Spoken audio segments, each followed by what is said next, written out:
were made to be courageous. Hi, I was thinking about what I'd like to say to the Mount Olive Church here a few days ago when I was reading out of 2 John, and I was thinking a little bit about what the elder of adult ministries, what really that's all about, or what that role is about, or what we should be thinking about as a church. And I would like to read a couple of verses from there. It's from 2 John chapter 1 verse 4. It has given me great joy to find some of your children walking in the truth, just as the Father commanded us. I am now writing you a new command, I am now not writing you a new command, but one we have had from the beginning. I ask that we love one another, and this is love, that we walk in obedience to His commands.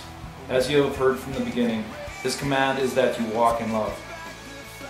It was interesting to me, one little part of that verse there, where it talks about us, I ask that we love one another, and this is love, that we walk in obedience to His commands.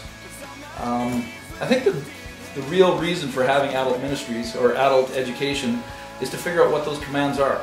Even though lots of us know what they are, we forget about them and we go away from them, and we spend our time doing our things, and all of a sudden we've just totally forgotten something that is very meaningful, and every time we come back to God's Word we find that over and over again. Some of the areas that we're looking at for adult education is Sunday school. Steve Norbo will be leading this again and putting it together as he has for the last couple of years.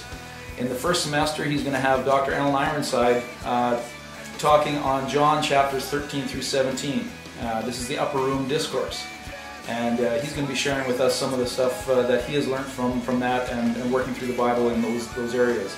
In the second semester, Len Perry will be doing a DVD series, Truth Unlocked.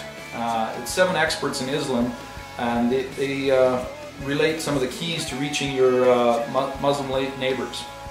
And he kind of looks at it as, is Islam a threat to Christianity, or is it an opportunity?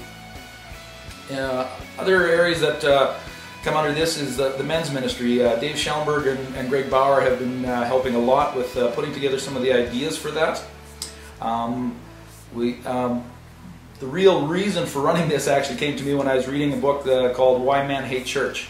And a lot of times as men, we really don't want to be sitting in an area that is more conducive to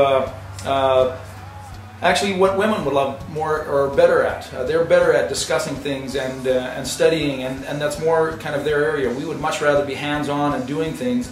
And that's what we'd like to see with this. More of a small group setting that is more what we as guys like to do.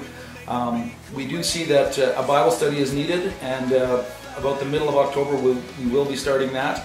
The other thing is, on October 14th we will be doing a kickoff breakfast, and again we are asking that any widows or needy or elderly people, if you have anything that you would like help with, please let the office know, and we will put that forward. And then on October 14th the guys will see if we can take up some of these opportunities to help anybody in our community on those kind of areas. The third area is also small group Bible study, or small groups, and I believe Steve is going to be talking to you about that, so I won't steal his thunder, but please take the opportunity to listen to him on that. One last thing that I really would like to talk about is the fact that this is your church. Every one of us is just a sinner that has been saved by God's grace, and together we make this happen. If you really are interested in helping out this church, we are going to be looking for, there will be, I'm sure, some positions that need filling. I haven't really looked into them yet, but that's one of the areas that I do have as well, is trying to discover who we think are the people that should be in place as far as leadership in the roles of elders, or helping with different areas that we need people to step forward and take leadership in. So please think about the people that would be best that you think would be best to run for these offices, and give me those names in the upcoming months here as we think about that for next year. Thanks a lot. We really appreciate this time to share with you just a little bit of what's going to be happening in the next upcoming months here at Mount Olive.